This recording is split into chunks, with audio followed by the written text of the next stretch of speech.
बोलती पुस्तके. ज्यांना वाचनाचा नाद त्यांना बोलती पुस्तके घाली साद. आमचं चॅनल सबस्क्राईब करा आणि सबस्क्राईब करायला इतरांनाही सांगा.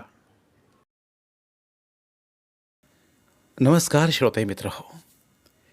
बोलती पुस्तके सादर करत आहे मूळ लेखक गौतम राजर्षी लिखित कथा त्या दिवशी असं झालं. मराठी अनुवाद उज्ज्वला केळकर. चला तर मग चालू करूयात. त्या दिवशी असं झालं. तुला काही झालं असतं ना, तू मेला असतास ना, तरी मी तुझ्याशी अजिबात बोललो नसतो, कधीच. संग्रामचा हा मोबाईलवर आलेला डायलॉग ऐकताना त्याही स्थितीत गौरवला खदाखदा हसू आलं. त्याही स्थितीत म्हणजे गेले 5-6 दिवस असह्य वेदनांमुळे बाहेर पडणाऱ्या किंकाळ्यांना मोठ्या संयमानं रोखून धरत असतानाही त्याला संग्रामच्या बोलण्याचं हसू आलं. त्याला असं खदाखदा हसताना आहून बेस हॉस्पिटलची हेड नर्स शकुंतला मॅमनी त्याच्याकडे चमकून पाहिलं. त्याच्या या अशा मोठमोठ्यानं हसण्यामुळे 3 दिवस आधी पोटावर आणि डाव्या हातावर घातलेल्या टाक्यावर अतिरिक्त ताण तर पडणार नाही ना, अशीही त्यांना शंका येत होती. आणि तसं होणं मुळीच योग्य नव्हतं. शकुंतला मॅमच्या चमकून बघण्यामागे ही काळजी होती. पण गौरवला असं हसताना पाहून तिचं मन द्रवलंही. गेल्या 5-6 दिवसाच्या त्याच्या मुख अश्रुपाताची ती एकटीच साक्षीदार होती. श्रीनगरच्या या आर्मी बेस हॉस्पिटलच्या भिंतीवर या दिवसात दुःख, वेदनेचा नवा मजकूर लिहिला जात होता. बदामी बागेच्या आर्मी कॅन्टॉन्मेंटच्या विशाल पसरल्या परिसराच्या मध्ये असलेले ते बेस हॉस्पिटल कितीतरी वर्षांपासून कितीतरी किंचाळ्यांचं, कण्हण्यांचं मुख साक्षीदार बनलंय. विशेषतः गेल्या 10-15 वर्षांपासून, जेव्हापासून आतंकवादाने या घाटीत आपलं डोकं वर काढलंय, तेव्हापासून जरा जास्तच. गोळ्यांनी विंधलेल्या, बॉम्बनी क्षतविक्षत झालेल्या सैनिकांच्या शरीरांनी या हॉस्पिटलचे बेड भरलेलेच असायचे.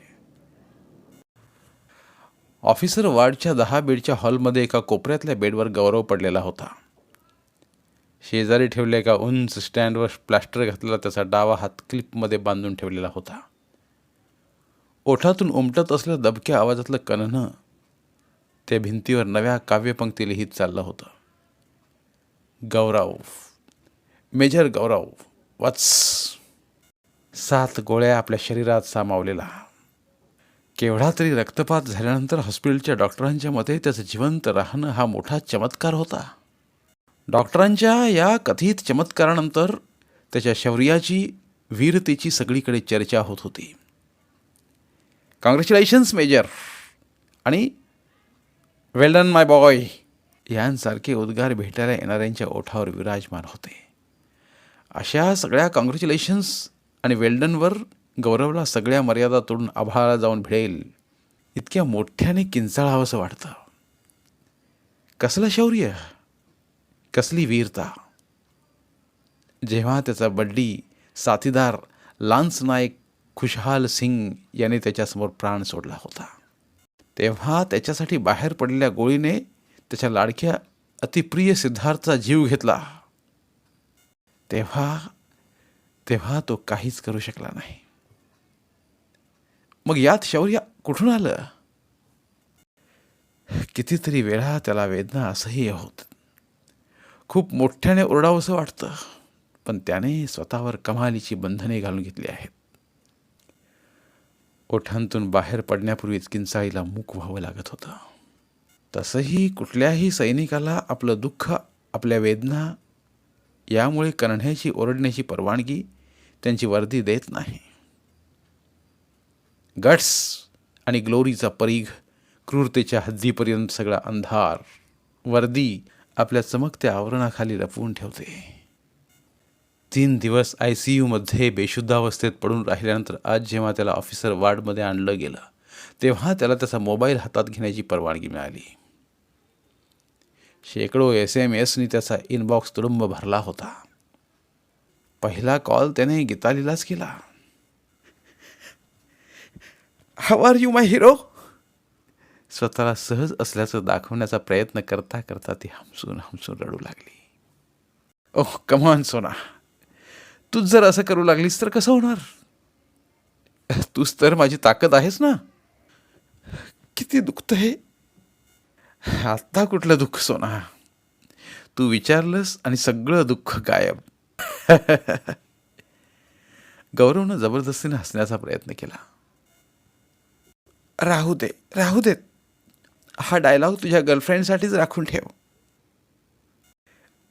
कुठल्या गर्लफ्रेंड्स बेबी? कधीच सुटल्या सगळ्या. तुझ्याशी बांधला गेलो तेव्हाच. बरं मला सांग, मम्मी पप्पा कसे आहेत? आणि माझी टिप्सी? गौरवने विषय बदलत विचारलं. त्याच्या मनात अनेक SMS ने भरलेला इनबॉक्स दिसत होता, पण ते कुणाचे आहेत ते त्याला कळणार नव्हतं, कारण काही दिवसांपूर्वीच त्याने स्वतःच सगळे नंबर डिलीट केले होते. न्यूज कळल्यापासून मम्मीचं रडणं थांबतच नाही आहे. पप्पा गप्प गप्प आहेत. आजीचं रडणं पाहून टिप्सीला कळलं आपल्या पप्पांना गोळी बिळीसारखं काहीतरी लागलंय. आज आपल्या सगळ्या दोस्तांना सांगत होती की तिच्या पप्पांना गुंडांशी लढताना जखम झाली आहे. गीतालीचे हुंदके मोबाईलच्या स्पीकरमधून बाहेर पडून वार्डमध्ये तरंगू लागले.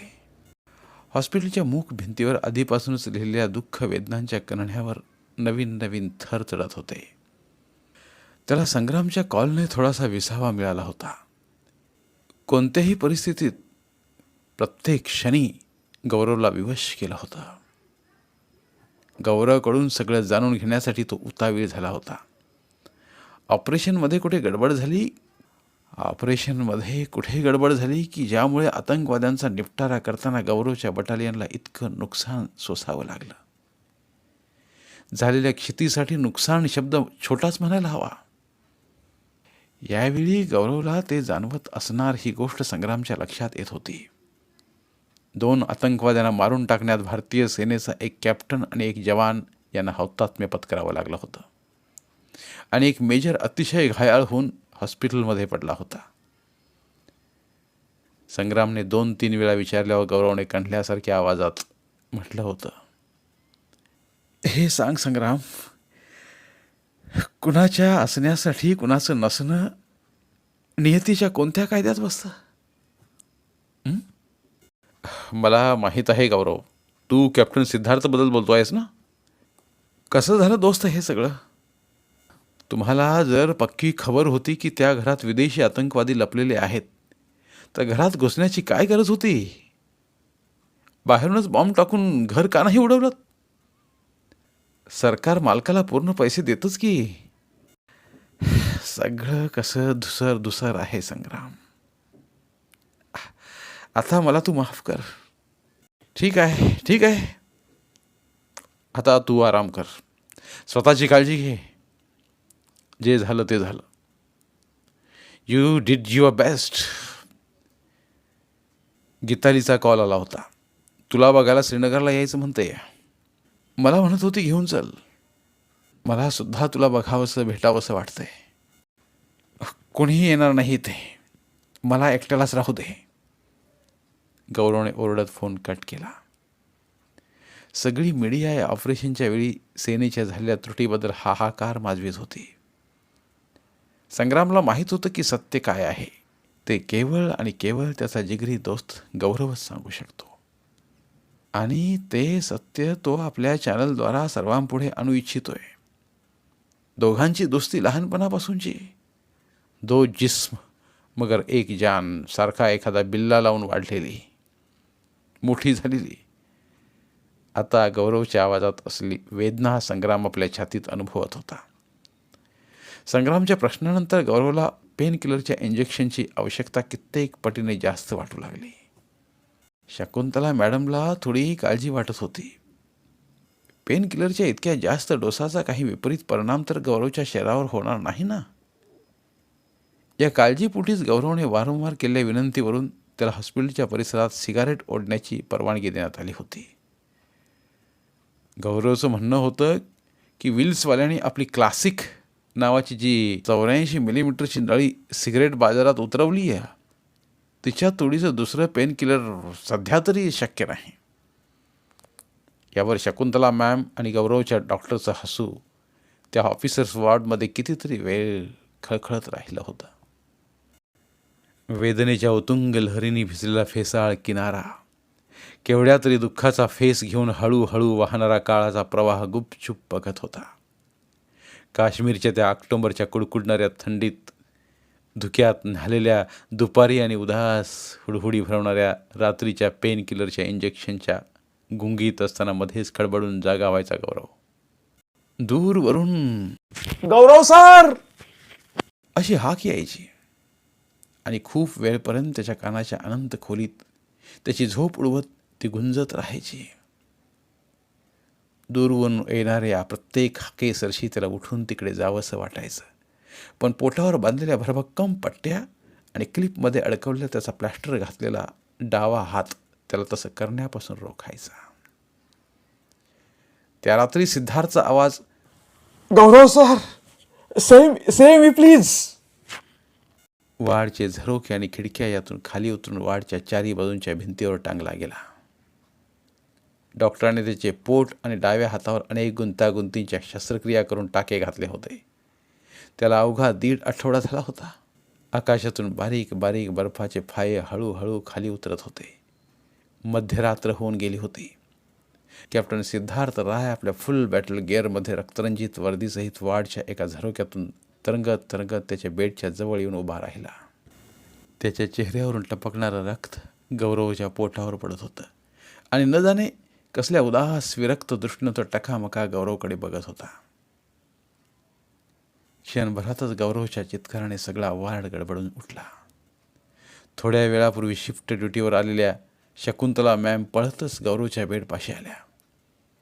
ऑक्टोबरच्या त्या थंडीतही घामाने भिजलेल्या गौरवला पाहून त्या घाबरून गेल्या. त्याच्या डोक्यावर मायेनं हात फिरवत त्यांनी विचारलं, काय झालं बेटा? Are you all right?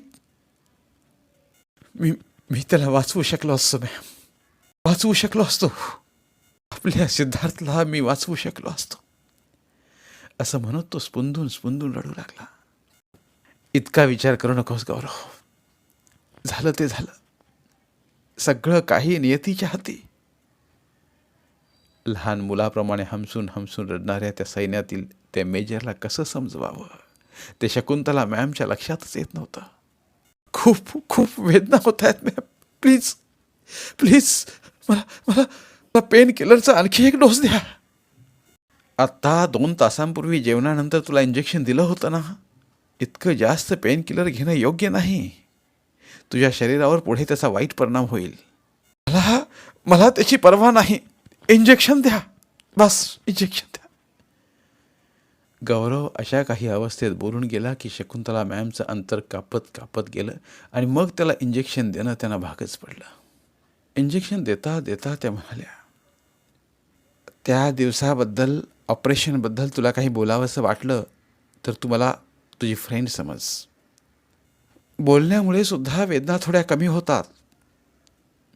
गौरव काहीशा विचित्र नजरेने काही वेळ त्या बेस हॉस्पिटलच्या मायाळू हेड नर्सकडे बघतच राहिला आणि हळूहळू इंजेक्शनच्या गुंगीत निद्रेच्या कवेत शिरला. दर दुसऱ्या या तिसऱ्या दिवशीचं हेच दृश्य असायचं. ते बेचैन दिवस आणि त्रासदायक रात्रीच्या दरम्यान एक हसवणारा क्षण देखील आला होता. मोबाईलवर बोलता बोलता गीतालीनं एकदा एक विचित्रच मागणी केली. मोबाईलवरच्या नेहमीच्या संभाषणानंतर टिप्सीच्या नवनवीन करामती बोलणं ऐकवता ऐकवता ती एकदम म्हणाली, मला त्या गोळ्या हव्या आहेत हिरो. डॉक्टरांनी तुझ्या पोटातून आणि हातातून काढल्या सगळ्या गोळ्या. काय? चमकून गौरवने विचारले. आपण जे ऐकलं त्याच्यावर त्याचा विश्वासच बसत नव्हता. शोना, मला त्या गोळ्या हव्या आहेत, सगळ्याच्या सगळ्या, तुला लागलेल्या. जेव्हा घरी येशील तेव्हा आपल्याबरोबर घेऊन ये. सगळ्याच्या सगळ्या 7 गोळ्या. अरे, तू काय करणार त्याचं? काहीही करीन. तुला काय करायचं? नवी रेसिपी बनवीन एखादी. काय फालतू गोष्ट बोलतेस की तू? इथेही हॉस्पिटलमध्ये त्या गोळ्यांचा डिस्प्ले केला जातो. Come on, don't be childish. काय करणार आहेस तू त्याचं? गौरवचं हसू थांबता थांबत नव्हतं. तू बस घेऊन ये, कमीत कमी एक तरी गोळी मला हवी आहे. तो हसरा क्षण कितीतरी वेळपर्यंत वार्डाच्या भिंतीवर रेंगाळत राहिला. श्रीनगरच्या त्या आर्मी बेस हॉस्पिटलच्या एका खोलीत एक खास असं संग्रहालय बनवलं होतं. दुनियेतील सगळ्यात वेगळं असं ते संग्रहालय असावं बहुतेक. इथे मागच्या काही युद्धात आणि आतंकवादाशी जोडल्या गेलेल्या सगळ्या ऑपरेशन्समध्ये घायल झालेल्या सैनिकांच्या शरीरावर झालेल्या सर्जरीनंतर काढलेल्या गोळ्या, ग्रेनेडचे तुकडे, बॉम्बमध्ये वापरले गेले टोकदार खिळे, छर्रे इत्यादी गोष्टींचा संग्रह होता. ज्या हुतात्म्यांच्या व घायाळ सैनिकांच्या शरीरातून ते काढले होते त्यांचे नाव, ते कधी काढले याची तारीख, तो सैनिक घायाळ कधी झाला त्याची तारीख, या सगळ्या गोष्टींच्या नोंदी तिथे होत्या. जगातील सगळ्यात वेगळा असा कोलाज संग्रह होता तो. जसा काही जखमांचंही नक्षीकाम केलंय.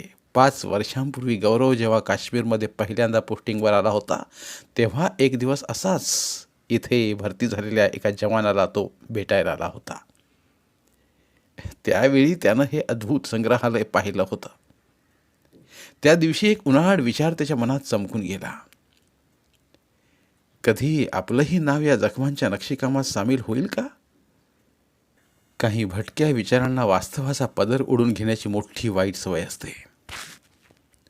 बेस हॉस्पिटलच्या बेडवर पडल्या पडल्या गौरव विचार करीत होता.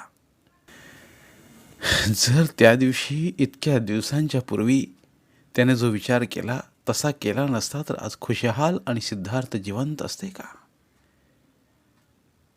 कसं सगळं उलटं पालटं होऊन गेलं. त्या दोघा आतंकवाद्यांना मारण्याची किती व्यवस्थित छान प्लॅनिंग केलं होतं आपण.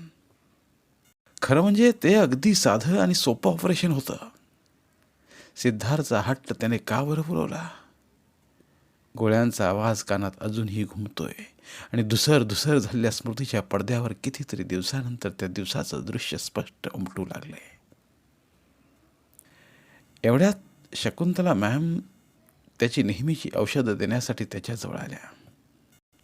तेव्हा त्याने हात धरून त्यांना बसवून घेतलं आणि भिंतीवरच्या समोरच्या झरोक्याकडे एकटक बघत त्या दिवशीची कहाणी सांगू लागला.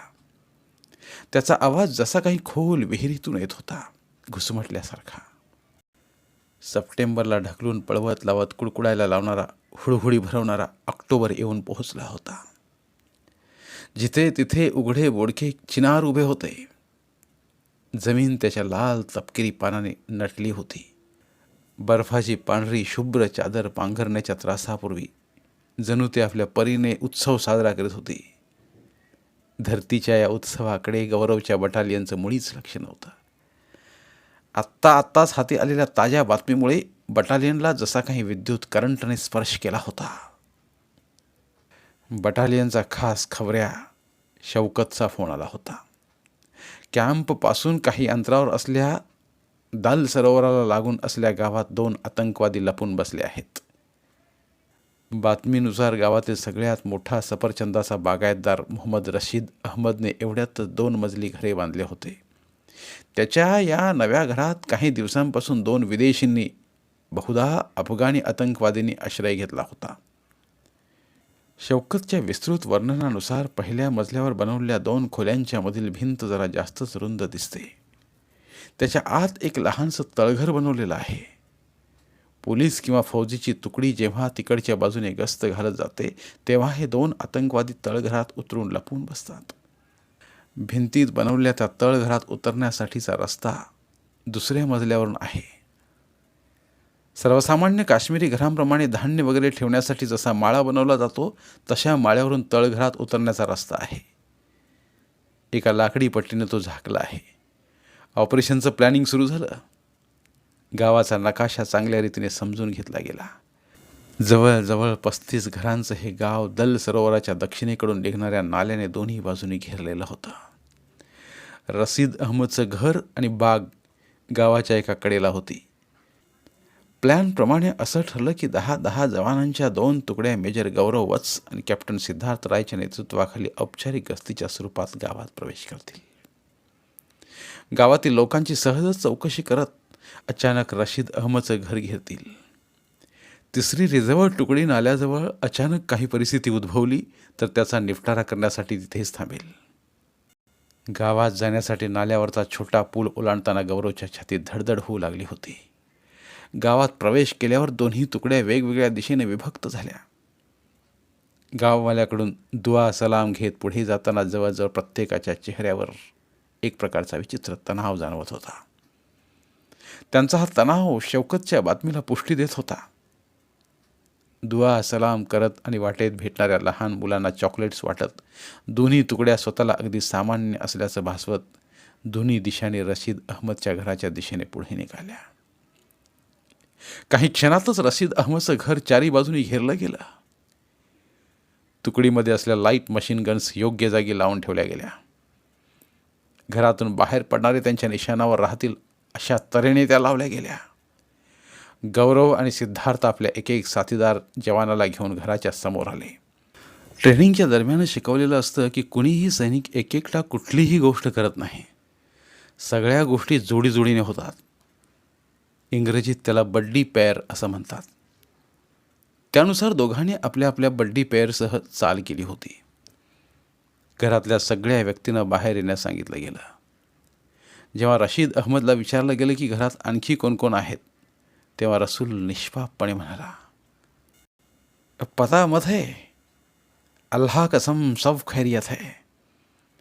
त्याचं उत्तर निष्पापपणाची एक नवी परिभाषा लिहित होतं आणि त्यावर गौरवला वाटत होतं वळून त्याला एक जोरदार थप्पड मारावी. आत्तापर्यंत सगळं गुपचूप ऐकणाऱ्या शकुंतला मॅमने अचानक गौरवला थांबवत म्हटलं, त्यांची तरी काय चूक आहे यात गौरव? त्यांचं म्हणणं ऐकलं नाही तर ती AK-47ने मरणार आणि फौजेचं म्हणणं ऐकलं नाही तर त्यांच्याकडून मार खाणार. कधी कधी मला वाटतं या काश्मीरी लोकांचे जितके हाल होत आहेत ना तितके जगातल्या दुसऱ्या कोणत्याच लोकांनी सहन केले नसतील. ठीक आहे, तू पुढे सांग. रशीद अहमद आणि त्याच्या घरातील लोकांना सुरक्षित ठिकाणी बसवल्यानंतर गौरवने मशीनगत घेतलेल्या सैनिकाला समोरच्या दरवाजावर लक्ष ठेवण्याची ताकीद दिली. नंतर त्याने आणि सिद्धार्थने आपापल्या बड्डी पेअरबरोबर अतिशय सावधगिरी बाळगत घरात प्रवेश केला. पहिल्या मजल्यावर पोचल्यावर जिन्याजवळ असलेल्या 2 खोल्यामधील भिंतींची जरा जास्तच असली जाडी पाहिल्यावर शंकेला कुठे जागाच नव्हती. बटालियन कॅम्पमध्ये विचार विनिमय होऊन ठरल्यानुसार वर माळ्यावर पोचून गौरवला माळ्याच्या फरशीवर पडून आपल्या रायफलच्या नळीने त्या लाकडी पट्टीला उचलायचं होतं. ही पट्टी भिंतीमध्ये काढलेल्या जागेला लपवून ठेवत होती. पट्टी उचकटताच गौरवच्या बड्डीने लान्स नाईक खुशहाल सिंगने या खालच्या जागेत 2 ग्रेनेड फेकायचे होते. बस काम तमाम. सिद्धार्थ आणि त्याच्या बड्डीला जिन्यावरून आपापल्या रायफलद्वारे तळघराच्या तोंडाशी कवरिंग फायर द्यायचं होतं. गडबडला सुरुवात इथून झाली.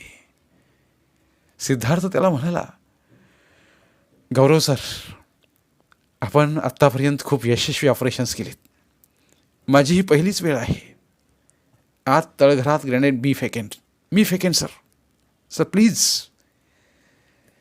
सिद्धार्थच्या त्या प्लीजमध्ये काय होतं कुणास ठाऊक. गौरव एकदम होय म्हणून गेला. ती माझी सगळ्यात मोठी चूक होती. त्यासाठी मी कधीच स्वतःला माफ करणार नाही. आमच्या ट्रेनिंगमध्ये आम्हाला हे शिकवलं गेलं होतं की ऑपरेशनच्या शेवटच्या भागात कुठलाही बदल करता कामा नये, पण ती मी चूक केली. शकुंतला मॅम त्याच्या डोक्यावर हात ठेवून त्याला थोपटत राहिल्या आणि पुन्हा पुन्हा म्हणत राहिल्या, हे सगळी नियती आहे बेटा, नियती. अचानक विहिरीच्या अधिक खोलवरून निघाल्यासारख्या अधिकच गुदमरल्या आवाजाने कहाणीचा धागा पकडला. सगळं कसर पापणी लवते न लवते तोच घडला. सुरुवातीला ठरलं होतं त्याच्या उलट जागा बदलल्या गेल्या. गौरव आणि सिद्धार्थच्या बड्डींनी आपापल्या रायफल तळघराच्या तोंडाच्या निशाणावर ठेवल्या. सिद्धार्थ आपल्या दोन्ही हातात एक एक ग्रेनेड घेऊन सिद्ध झाला. लान्स नाईक खुशहालने तळघर झाकलेली लाकडाची पट्टी उचलायला सुरुवात केली. इतक्यात ही पट्टी जोराच्या आवाजासहित खालून वर उसळली गेली आणि तळघरातून होणाऱ्या गोळ्यांच्या वर्षावाने लान्स नाईक खुशहालला धाराशाही केला. आणि दुसऱ्या फैरीत सिद्धार्थला एका ओझरत्या क्षणी गौरवला खुशहाल आणि सिद्धार्थ एक चित्कार करत धाराशाही होताना दिसले. आणि दुसऱ्या क्षणी उघडल्या तळघरातून पठाणी कुर्ता घातलेले आणि लांब लांब दाड्या असलेले दोघेजण उडी मारून बाहेर येताना दिसले. दोन्ही आतंकवादी आपली AK-47 चारी दिशांनी फिरवत अंदाधुंद गोळीबार करू लागले. क्षणार्धात गौरवला त्याच्या शरीराच्या मध्यात कसला तरी झटका बसल्यासारखं जाणवलं. डाव्या हातात आणि पोटात काहीतरी तीव्रसं टोचलं. पुढच्या क्षणी माळ्याच्या पायऱ्यावरून गडगडत पहिल्या मजल्यावर येऊन पडला. पडता पडता त्याला कॅप्टन सिद्धार्थचा बड्डी हेमचंद्र पहिल्या मजल्यावर खिडकीतून बाहेर उडी मारताना दिसला. सगळीकडे फक्त धूरच धूर आणि जिथे गौरव धडपडत येऊन पडला होता त्याच्या आजूबाजूला होत होता धूळ उडवणाऱ्या गोळ्यांचा वर्षाव. स्वतःला घसटत घसटत पहिल्या मजल्यावरच्या एका खोलीत जाऊन भिंतीचा आडोसा घेत त्याने वरच्या बाजूला गोळीबार करणं सुरू केलं. गौरवच्या आठवणीत आता सगळं दृश्य धुसर धुसर दिसतंय. गोळीबार आणि त्यामुळे पसरला धूर यांच्यामधून माळ्यावर उठणाऱ्या दोघा आतंकवाद्यांच्या घोषणा, नाराए तकबीर, अल्लाहू अकबर ऐकू येत होत्या. याच वेळी गौरवचे आपल्या डाव्या हाताकडे लक्ष गेले. त्यातून रक्ताची धार वाहत होती. रायफलवरील त्याच्या डाव्या हाताची पकड ढिली होत होती. त्याचबरोबर त्याने आपल्या वर्दीवर घातलेल्या बुलेट प्रूफ जॅकेटखाली पोटात वेदना जाणवू लागल्या होत्या आणि वर्दी ओलसर चिपचिपीत झाली होती. वरच्या माळ्यावरून दोघे आतंकवादी थांबून थांबून गौरवच्या दिशेने गोळीबार करत होते. गौरव भिंतीच्या आडून थांबून थांबून त्यांच्या फायरिंगला प्रत्युत्तर देत होता. त्याचा डावा हात सुन्न होऊ लागला होता. त्यातून वाहणारं रक्त त्याचे बूट आणि खालची फरशी रंगवत होते. बुलेट प्रूफच्या आतील त्याची वर्दी ही वाहणाऱ्या रक्तामुळे अधिकच चिपचिपीत झाली होती. या सगळ्या आवाजात एक क्षीणसा आवाज त्याला ऐकू आला. खूप दबका आवाज त्याला स्पष्ट ऐकू आला. गौरव सर, सेव्ह मी प्लीज. थोड्या वेळाने पुन्हा हाक आली, गौरव सर. त्या हाकेने जणू गौरवच्या धमन्यांमधून टपकणाऱ्या रक्ताच्या थेंबांना ठिणग्यांमध्ये परावर्तित केलं. आपल्या साऱ्या वेदना विसरून गौरव खोलीतून बाहेर आला आणि वर माळ्याकडे धावणार इतक्यात मर काफिर मर च्या आवाजाबरोबर गोळ्यांचा आवाज आला आणि शेवटी घुमली कॅप्टन सिद्धार्थची किंचाळी. सुन्न झालेला गौरव तिथेच फरशीवर धपकन बसला. एन्काउंटर सुरू होऊन जवळजवळ 1 तास झाला होता. सूर्य आता माथ्यावर आला. गौरवला आता खूप थकल्यासारखं वाटत होतं. आता त्याच्याजवळ 30 गोळ्यांची फक्त एक मॅगझिन शिल्लक होती. त्याला नक्की माहीत होतं की त्या 3 आतंकवाद्यांजवळ गोळ्यांची काही कमतरता नाही. त्यांच्या स्वतःजवळच्या गोळ्या आणि आता लान्स नाईक खुशहालनी सिद्धार्थच्या जॅकेटमध्ये असलेले मॅगझिन्स आता त्यांचीच संपत्ती बनलेली असणार. त्याचा बड्डी खुशहाल आणि सिद्धार्थ यांच्या जिवंत असण्याची कुठलीही आशा आता उरली नव्हती. वर्दीच्या खिशात ठेवला रेडिओ सेट सुरुवातीच्या फायरिंगमध्ये कधीच बंद पडलेला. घराच्या बाहेर तैनात असलेल्या आपल्या तुकडीला संदेश पाठवण्याचा कुठलाच मार्ग आता गौरवकडे नव्हता. एकच आशा होती की सिद्धार्थचा बड्डी शिपाई हेमचंद्र बाहेर उडी मारून गेला होता. तो काही मदत घेऊन आला तर आला, पण मदत येणार असती तर एव्हाना यायला हवी होती. प्रत्येक जाणारा क्षण घातक वाटत होता. खूप रक्त वाहून गेल्यामुळं आपल्या शरीरात अजिबात ताकद नाही असं त्याला वाटत होतं. त्याचे डोळे मिटू लागले होते. डोळे मिटता मिटता टिप्सीचा चेहरा डोळ्यांपुढे तरळला आणि मनात विचार आला की टिप्सीला आता या जगात आपल्या पप्पांशिवाय मोठं व्हावं लागेल. गीतालीचा गोल चेहरा डोळ्यांपुढे नाचू लागला. टिप्सीला मांडीवर घेऊन बसलेली गीताली, त्याच्या मोबाईलच्या स्क्रीनवर असलेल्या वॉलपेपरवरचं छायाचित्र. मोबाईल बघता बघता अचानक काहीतरी गौरवला आठवलं आणि तो त्याच्या कॉन्टॅक्ट लिस्टवरचे काही नंबर डिलीट करू लागला. डोक्यावर असल्या मृत्यूच्या व्याकुळ छायेतही गौरवचे विचार कुठे कुठे भटकत होते. मग त्याने एक निर्णय घेतला की मरायचंच जर आहे तर या माथेफिरूंना मारून का मरू नये. आणि मग तो आपली शेवटची मॅगझिन आपल्या रायफलवर चढवत त्यासाठी तयार झाला. त्यानंतरचं सगळं गौरवच्या स्मृती धुसरच आहे. त्याला स्पष्ट आठवत नाही आहे. इतकंच आठवतंय की तो आपली रायफल घेऊन गोळ्यांची बरसात करत जिन्यावरून धावत गेला. त्याच्या बुलेट प्रूफ जॅकेटला 3-4 गोळ्या लागल्या आणि त्याचवेळी खालच्या जिन्यावरून फौजी बुटांचा धपधप आवाज ऐकू येऊ लागला. दुसऱ्या दिवशी त्याचे डोळे उघडले तेव्हा तो बेस हॉस्पिटलच्या बेडवर होता. डावा हात प्लॅस्टरमध्ये हवेत लटकत होता. एका क्लिपने तो स्टँडला अडकवलेला होता आणि त्याच्या पोटावर मोठीशी पट्टी बांधलेली होती. नंतर कळलं त्याच्या पोटातून 4 गोळ्या आणि डाव्या हाताच्या बोटांचा जोड व कोपरापासून 1 अशा 3 गोळ्या काढल्या होत्या. त्याच्या उन्मादी आक्रमणात ते दोघे आतंकवादी ठार झाले होते. त्यांच्या मृत शरीरातून काढून जप्त केलेल्या कागदपत्रावरून ते अफगाणी असल्याचं कळलं होतं. आपली सगळी कहाणी ऐकवल्यावर गौरव एकदम गप्प झाला. धापा टाकू लागला. जसा काही मैलोन मैल पळून आत्ताच इथे येतोय असं. मनाचं ओझं जसं काही त्याच्या छातीवर पडलंय आणि गेले 15-20 दिवस तो ते आपल्या छातीवर वागवतोय. क्षणभर त्याला अवदासिन्यानं घेरलं आणि मग भारी भक्कम ओझ्याखाली अस्वस्थ झालेल्या तळमळणाऱ्या त्याला अगदी थोड्या वेळासाठी का होईना, पण त्याच्या उखडलेल्या श्वासांच्या अवतीभोवती थंडगार झुळूक फिरत असल्याचा भास झाला. God bless you my son. माझं नशीब किती चांगलं की तुझ्यासारख्या ब्रेव्ह सोल्जरची देखभाल करण्याची संधी मला मिळाली. आपल्या ओलसर झालेल्या डोळ्यांच्या कडा पुसत शकुंतला मॅम म्हणाल्या. कसला ब्रेव्ह सोल्जर मॅम. दररोज सिद्धार्थ माझ्या बेडच्या जवळ उभा राहतो आणि माझ्याकडे टवकारून बघतो. ज्या गोळ्यांनी त्याचा जीव घेतला ती खरं तर माझ्या नावाने निघाली होती. मी समजू शकते गौरव, तुझ्यावर कोणता प्रसंग ओढवला आहे मी समजू शकते, पण आता काही करता येणार नाही ना. इतका विचार केलास तर तुझी तब्येत सुधारणं अवघड होऊन जाईल. मला बरं व्हायचंच नाही. I want to suffer. कदाचित तेच माझं प्रायश्चित्त असेल. ही वेदना, हे दुःख माझ्याजवळ राहावं अगदी कायमसाठी. असा विचार करू नकोस बेटा. आपल्या फौजेचं हे बलिदान थेट गॉड समोर रुजू होतं. हे सगळी बडबड आहे नुसती. सांगण्या ऐकण्याच्या मोठमोठ्या गोष्टी. कुणालाही या बलिदानाची जाणीव नाही की त्याचं महत्त्व कळलेलं नाही. नाहीतर गेल्या 30-40 वर्षात काश्मीरमध्ये इतके जीव गेले आहेत की त्या हिशोबानं बघितलं तर हा स्वर्ग खराखुरा स्वर्ग व्हायला हवा होता. पण इतक्या सगळ्या बलिदानानंतरही आम्ही लोक फक्त गोळ्याच खात राहतोय. गोळ्याच. देशवासियांना आमच्या सगळ्या चुका दिसत आहेत, फक्त चुकाच.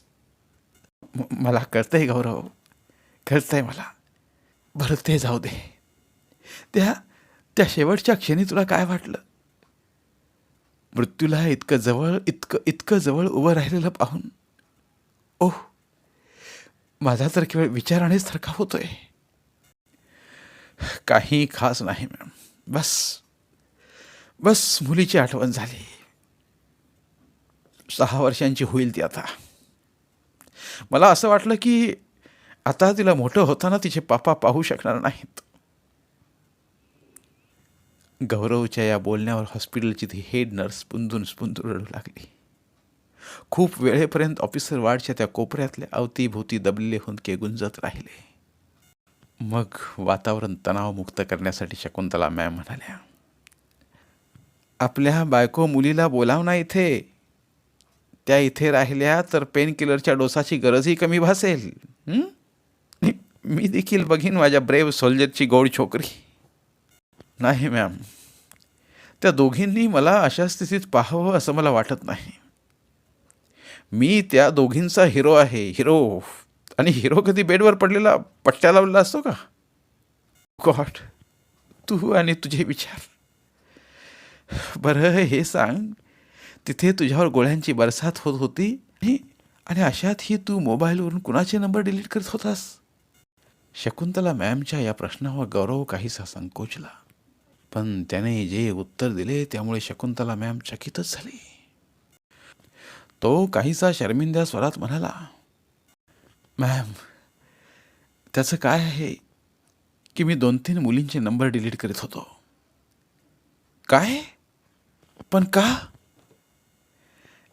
त्याचं काय आहे ना मॅम, सोल्जरच्या बॉडीबरोबरच त्याचं सगळं सामान त्याच्या फॅमिलीकडे पाठवलं जातं. मी मेल्यावर माझा मोबाईल माझ्या बायकोकडे गेला असता आणि तिने बघितलं असतं की त्या 2-3 मुलींच्या संपर्कात मी अजूनही आहे,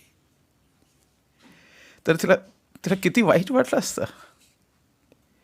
मी तर तिला सांगितलं होतं की आता माझा त्या जुन्या गर्लफ्रेंडशी काहीही संबंध नाही आहे. मेजर गौरव वत्सच्या बोलण्यावर हेड नर्स शकुंतला बर्मन इतकी मोठमोठ्यानं हसू लागली की ती हास्यध्वनी कितीतरी वेळ तेथे रेंगाळत राहिली. ते हसू ऑक्टोबरच्या त्या कुडकुडणाऱ्या दुपारी ऑफिसर वार्डमधल्या त्या ठणक्याला थोडीशी ऊब देण्याची मेहरबानी करीत राहिलं. धन्यवाद. पुन्हा भेटूया एका नवीन कथेसह. मराठीतील प्रतिभावंत लेखकांचं साहित्य, कथा, कादंबऱ्या ऐकण्यासाठी आमचं बोलती पुस्तके हे चॅनल सबस्क्राईब करा आणि मराठी साहित्याचा प्रसार करण्यासाठी प्रत्येक मराठी माणसाला सबस्क्राईब करण्यासाठी आवाहन करा आणि बोलती पुस्तके या साहित्य चळवळीत सहभागी व्हा. आपले पुन्हा एकदा धन्यवाद.